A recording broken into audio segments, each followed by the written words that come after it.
Yo, what's going on? We're going to do our recap of the Have and Have Nots. It is a tragic assumption. That is the name of this show, A Tragic Assumption.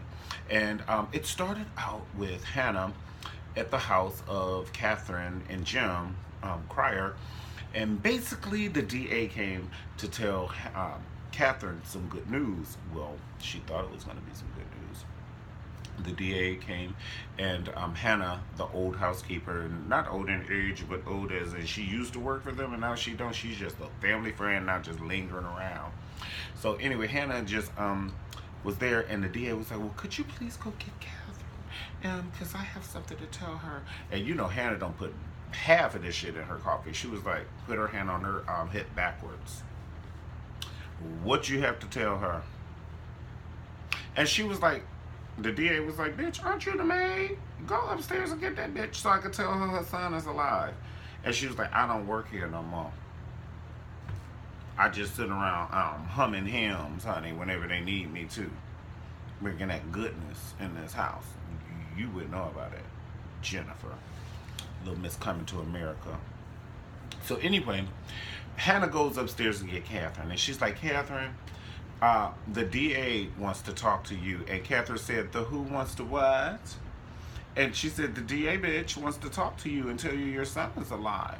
And Catherine is like, "The DA who killed my son is in this house with both of her fucking feet?"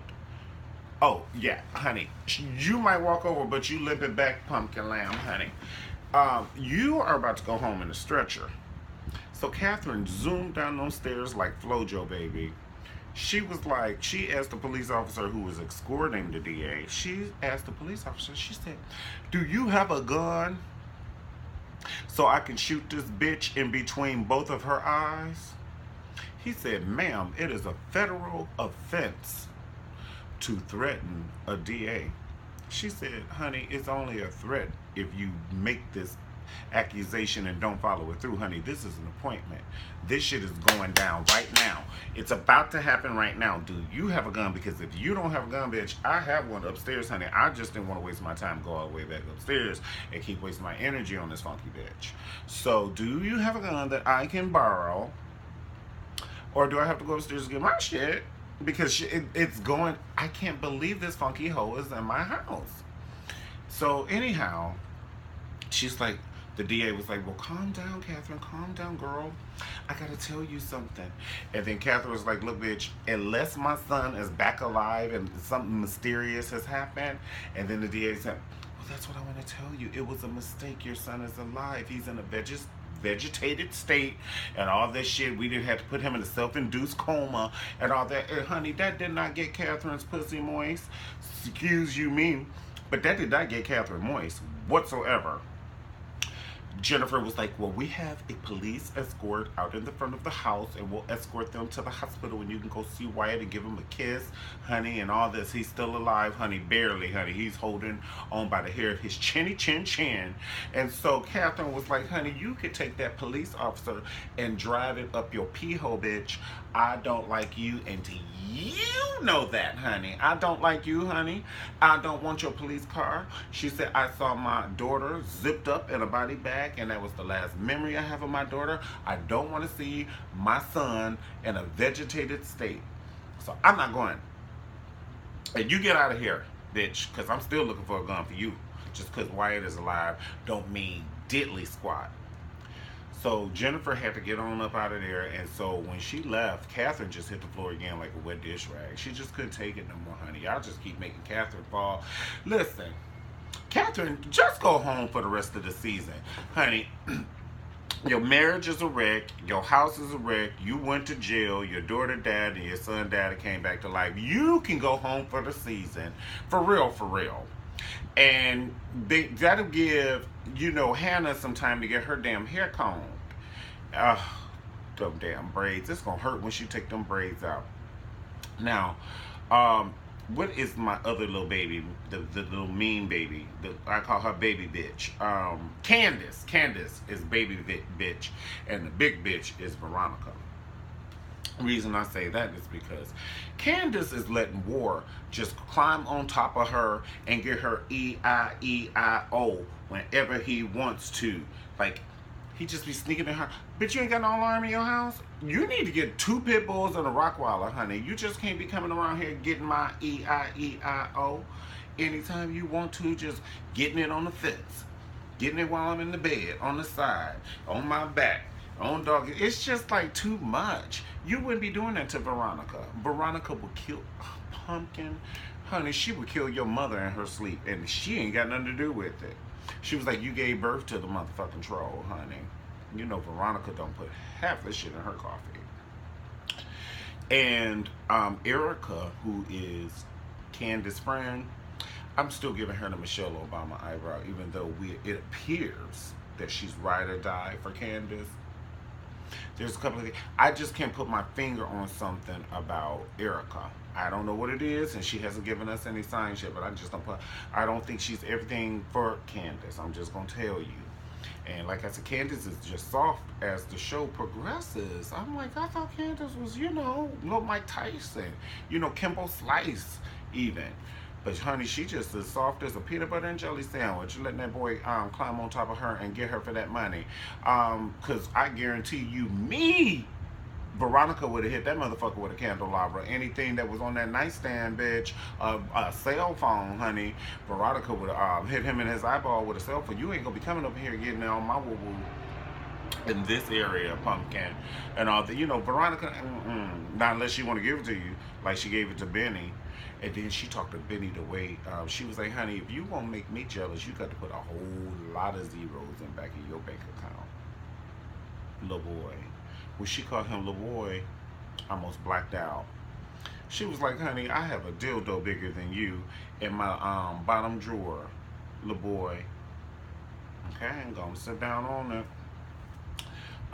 And then she just can't believe her son then stabbed her, and she will not come clean with the doctor who has the x-rays about these damn silicone boobs that she has. And she's like, I told you that I do not have implants.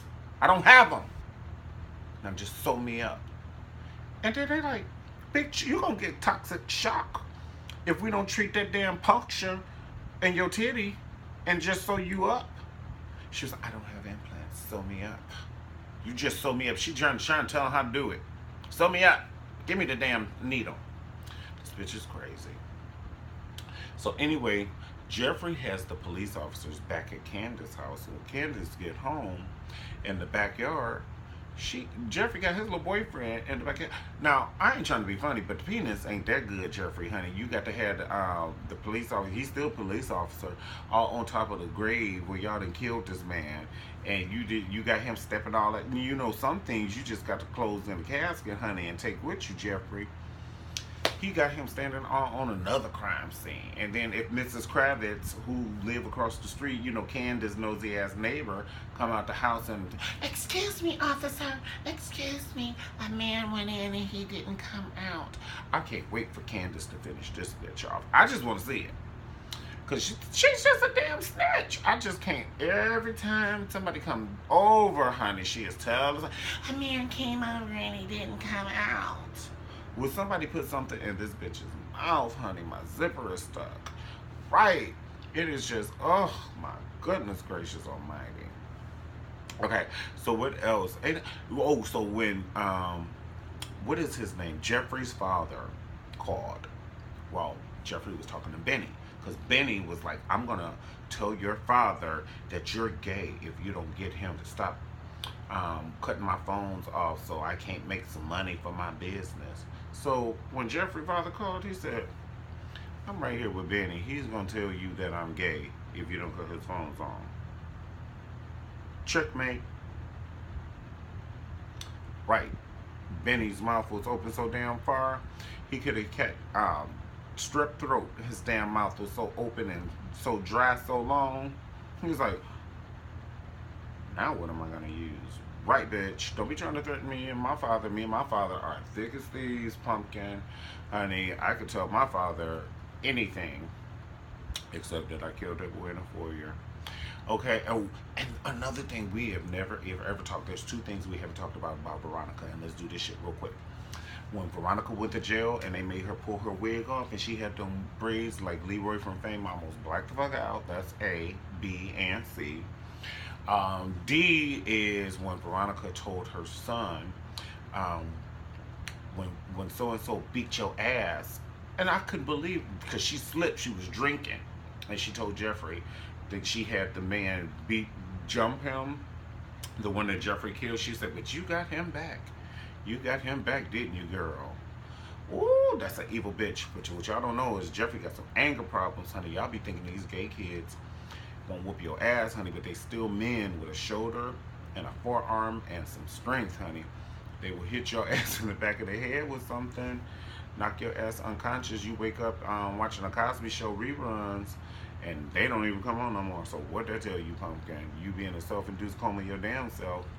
So I'm gonna see you guys next time on the Mario Ramone recap of the Have and the Have-Nots. Oh my God, a tragic assumption. It was just tragic. Honestly, to me, this show wasn't as good as some of the other shows. It was just like when Janet Jackson does again, just like when she does a slow song in concert, and you go to the bathroom real quick. It was like one of those kind of shows. It wasn't all that good. I mean, based on everything else that has happened with Jeffrey stabbing his mother and shit and all these other things, it's just like too much going on. It was like so good. So we'll see each other next week. Yes, yes, yes, yeah. Okay, definitely comment and subscribe, and also forward the videos to your friends if you like them. Pretty please, and I'll see you guys next week. Thank you so much, and I appreciate you for tuning in. Definitely like the video if you do, and I will holler at you. Peace.